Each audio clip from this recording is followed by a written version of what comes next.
World news के sponsor हैं स्वागत, अदरक, लहसुन और मसाले 100% प्योर एंड हाइजीनिक। अस्सलाम वालेकुम, आदाब। मैं हूं खलील फरहाद। इंटरनेशनल मीडिया ने कुंभ मेला और तबलीगी जमात को लेकर मोदी सरकार को क्यों और कैसे घेरा, देखिए इसी इशू पर प्रोग्राम जांच पड़ताल का नया एपिसोड जो अपलोड हो चुका है। लिंक डिस्क्रिप्शन और कमेंट बॉक्स में भी मौजूद है। आइए अब वर्ल्ड न्यूज़ की शुरुआत करते हैं हेडलाइंस से। सऊदी अरब ने बैरून मुल्क से आने वाले उम्रा ज़ायरीन के लिए गाइडलाइंस कर दी जारी। उम्रा की अदायगी से 6 घंटा पहले कोरोना वैक्सीनेशन स्टेटस कराना होगा चेक। उम्रा की तारीख और वक्त की पाबंदी करने की हिदायत। अब कोरोना वैक्सीन का दिया जाएगा तीसरा डोज। अमेरिका कर रहा है तैयारी। अमेरिकी साइंसदानों ने कहा जिसमें कोरोना से लड़ने के लिए पड़ सकती है तीसरे डोज की ज़रूरत।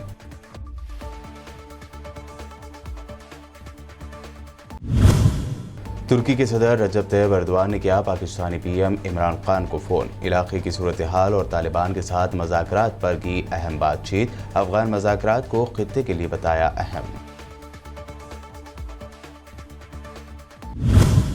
नींद से जागे पीएम मोदी कुंभ मेले को अलामती तौर पर ही जारी रखने की अपील की। ट्वीट कर कहा कुंभ मेले में भीड़ के कम होने से कोरोना बहरान के खिलाफ जंग को मिलेगी मजबूती।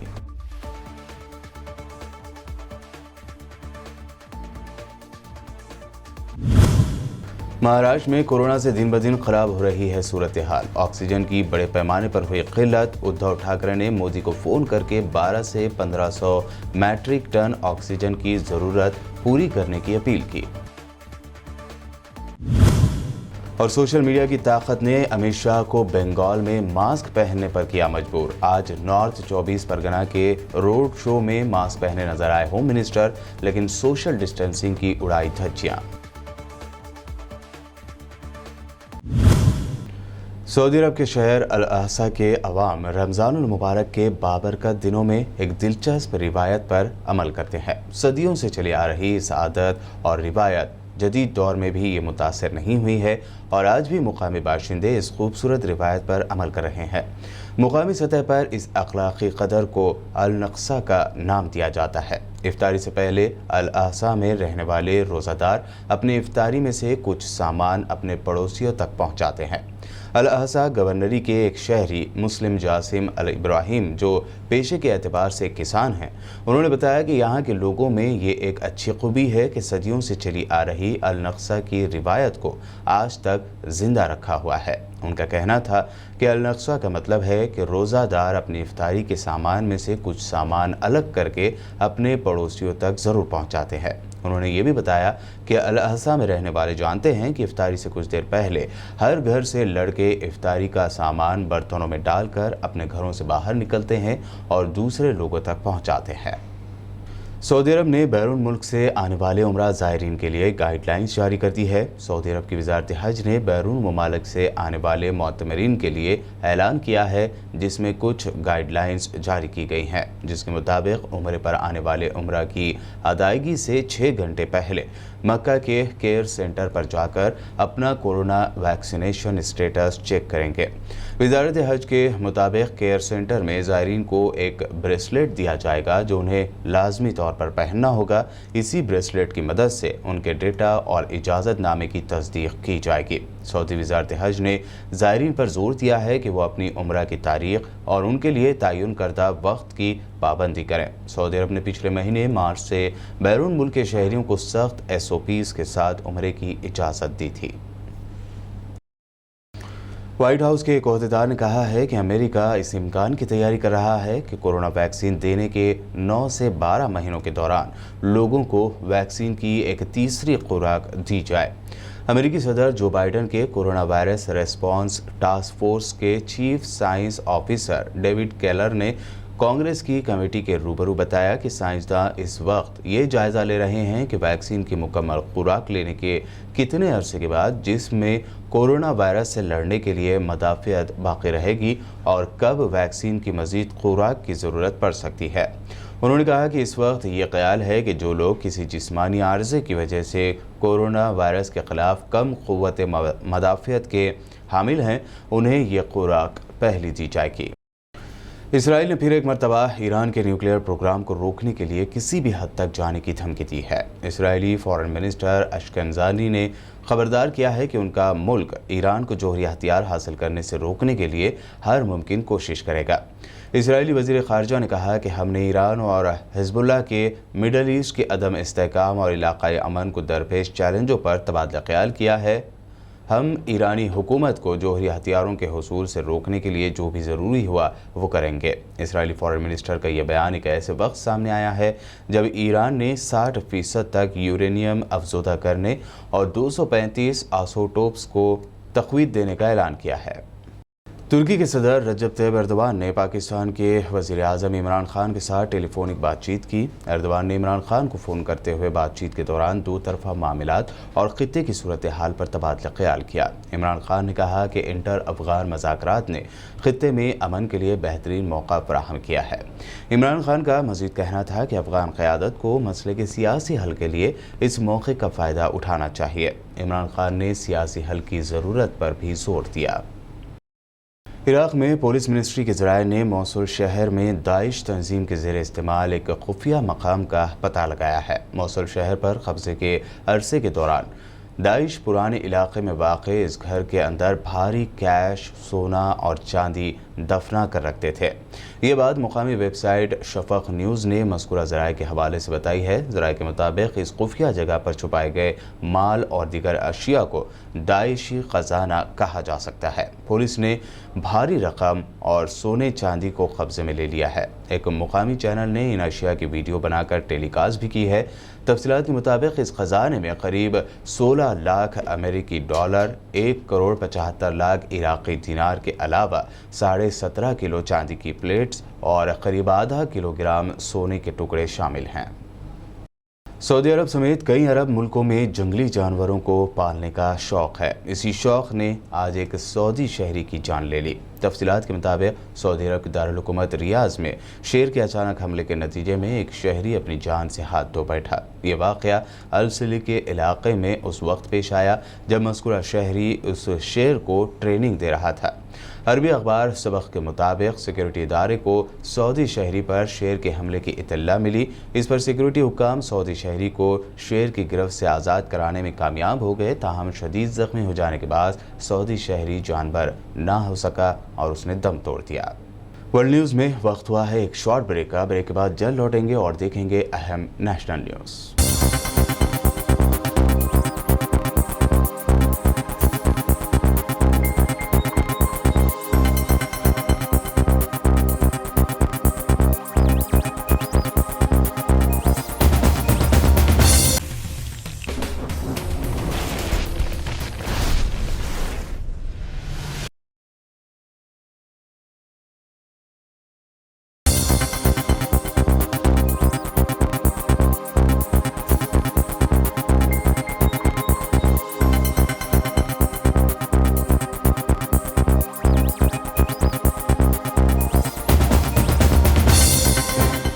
ब्रेक के बाद आपका दोबारा खैर मकदम है। आइए अब देखते हैं अहम नेशनल न्यूज़।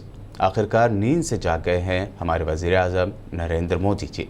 कुंभ मेले से कोरोना के तेज़ी से फैलाव की खबरों के दरमियान आज वज़ीर आज़म नरेंद्र मोदी ट्विटर पर हाजिर हुए और ट्वीट करते हुए कुंभ मेले को सिर्फ अलामती तौर पर जारी रखने की अपील कर दी। वज़ीर आज़म मोदी ने पहले ट्वीट करते हुए आचार्य महामंडलेश्वर अवधेशानंद गिरी से भी बातचीत की। उन्होंने संतों की सेहत के बारे में तफसीलात हासिल की। बता दें कि मध्य प्रदेश के महानिर्वाणी अखाड़े के सरबराह स्वामी कपिल देवनी की मौत हो गई थी। वो कुंभ से वापस आने के बाद कोरोना पॉजिटिव पाए गए थे। अब तक कई संतों और साधुओं की कोरोना रिपोर्ट पॉजिटिव आई है। वज़ीर आज़म ने अपने दूसरे ट्वीट में लिखा कि मैंने इल्तिजा की है कि 2 शाही स्नान हो चुके हैं और अब कोरोना के बहरान की वजह से कुंभ मेले को अलामती रखा जाए। इससे कोरोना बहरान के खिलाफ जंग को मजबूती मिलेगी।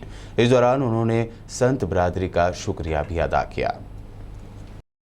मुल्क में कोरोना से इंतहाई ख़राब होती सूरत हाल से हर कोई परेशान है। ऐसे में कई सवाल खड़े किए जाने लगे हैं। कांग्रेस के फॉर्मर प्रेसिडेंट राहुल गांधी ने मुल्क में कोरोना से बिगड़ते हालात के लिए फिर एक मरतबा मोदी सरकार पर निशाना साधा है। राहुल गांधी ने ट्विटर पर लिखा कि शमशान और कब्रिस्तान दोनों जो कहा सो किया। इसके साथ राहुल गांधी ने #मोदी मेड डिजास्टर यूज किया है। कोरोना वायरस के फैलाव की वजह से महाराष्ट्र में हालात दिन ब दिन बिगड़ते जा रहे हैं। महाराष्ट्र में पिछले 24 घंटों में 63,729 केसेस दर्ज किए गए, वहीं 398 लोगों की मौत भी हुई है। इस दरमियान महाराष्ट्र में ऑक्सीजन की शदीद किल्लत की वजह से सीएम उद्धव ठाकरे ने पीएम मोदी को फ़ोन किया है। इस बातचीत में उन्होंने ऑक्सीजन की किल्लत के बारे में पीएम मोदी को जानकारी दी और कहा कि महाराष्ट्र में 1200 से 1500 मैट्रिक टन ऑक्सीजन की ज़रूरत है। इमरजेंसी हालात हैं और ऐसे में एयरलिफ्ट करके ऑक्सीजन मुहैया कराया जाए। वेस्ट बंगाल में एक के बाद एक दौरे कर रहे पीएम मोदी ने आज फिर ममता बनर्जी के खिलाफ तनकीद की। वेस्ट बंगाल के आसनसोल में एक अवामी जलसे से खिताब करते हुए मोदी ने कहा कि 2 मई के बाद बीजेपी की बंगाल में सरकार आएगी। ओ दीदी, 2 मई में अब सिर्फ आधा महीना बचा है। आधा चुनाव हो चुका है, सिर्फ कुछ दिन और कोयला धुले मोयला जाए ना। भाइयों और बहनों, सोनार बांग्ला के संकल्प के साथ बीजेपी सरकार यहां आपकी हर मुश्किल कम करने के लिए काम करेगी। बंगाल में कानून व्यवस्था का राज स्थापित किया जाएगा। कानून के राज में यहां नए उद्योग लगेंगे, बंगाल में निवेश बढ़ेगा। बीजेपी सरकार में हर कोई अपना काम करेगा। वेस्ट बंगाल में अपनी पूरी ताकत झोंक रही बीजेपी ने फिर एक मर्तबा इलेक्शन कैंपेन करते हुए यहां सोशल डिस्टेंसिंग की धज्जियां उड़ाई है। होम मिनिस्टर अमित शाह ने आज बंगाल असेंबली इलेक्शन के लिए नॉर्थ 24 परगना के इलाके आमदंगा में रोड शो किया।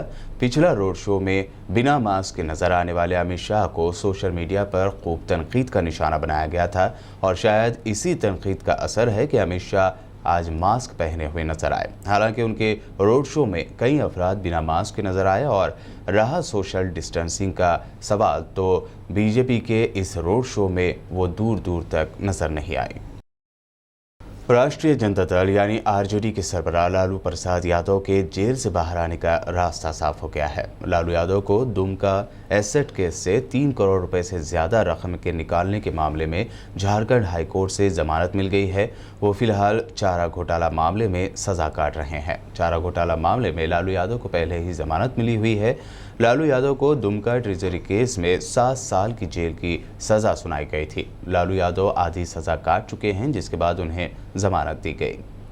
26 जनवरी को दिल्ली के लाल किला में हुए तशद्दुद के इल्ज़ाम में दीप सिद्धू को जमानत मिल गई है। दिल्ली के 30 हज़ारी अदालत ने दीप सिद्धू को 30,000 रुपए के ज़ाती मुचलके पर यह जमानत मंजूर की है। हालांकि जमानत कुछ शराइत के साथ दी गई है। इन शराइत के मुताबिक दीप सिद्धू को जब भी पुलिस की जानिब से कॉल किया जाए तब उन्हें हाजिर होना पड़ेगा। इसके अलावा पासपोर्ट पुलिस के पास जमा करवाना होगा, फ़ोन नंबर तब्दील ना करना होगा और सबूतों के साथ छेड़छाड़ भी ना करना शामिल है। बता दें कि किसान आंदोलन के दौरान 26 जनवरी यौम जमहूरिया के मौके पर निकाली गई ट्रैक्टर रैली के दौरान लाल किले के करीब पुरतशद्दुद एहतजाज हुआ था, जिसमें दीप सिद्धू के मुलविस होने का इल्ज़ाम है। और अब आखिर में हेडलाइंस पर एक और नज़र। सऊदी अरब ने बैरून मुल्क से आने वाले उम्रा ज़ायरीन के लिए गाइडलाइंस कर दी जारी। उम्रा की अदायगी से 6 घंटा पहले कोरोना वैक्सीनेशन स्टेटस कराना होगा चेक। उम्रा की तारीख और वक्त की पाबंदी करने की हिदायत। अब कोरोना वैक्सीन का दिया जाएगा तीसरा डोज। अमेरिका कर रहा है तैयारी। अमेरिकी साइंसदानों ने कहा जिसमें कोरोना से लड़ने के लिए पड़ सकती है तीसरे डोज की जरूरत।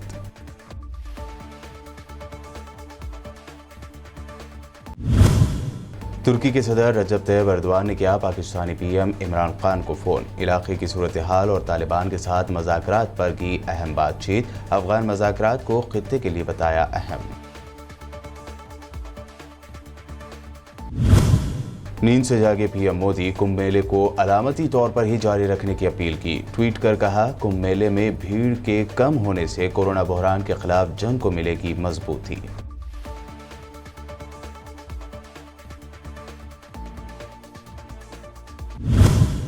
महाराष्ट्र में कोरोना से दिन ब दिन खराब हो रही है सूरत हाल। ऑक्सीजन की बड़े पैमाने पर हुई किल्लत। उद्धव ठाकरे ने मोदी को फोन करके 12 से 1500 मैट्रिक टन ऑक्सीजन की जरूरत पूरी करने की अपील की।